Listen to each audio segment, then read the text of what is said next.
เชิญเลย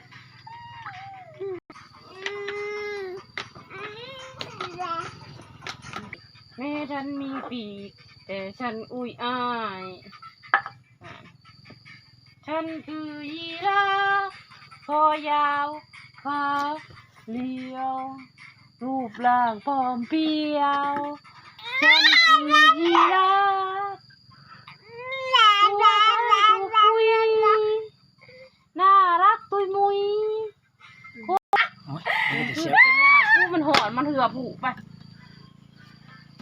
ฉันนั่นคือนกแพนกวินแต่ฉันบินไม่ได้ทำไม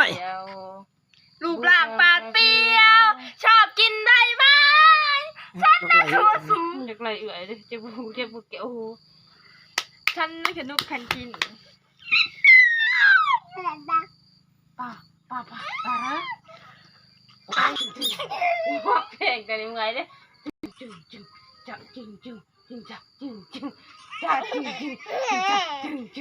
จับจึงจับจึงจับจึงจับจึงจับจึงจับจึงจ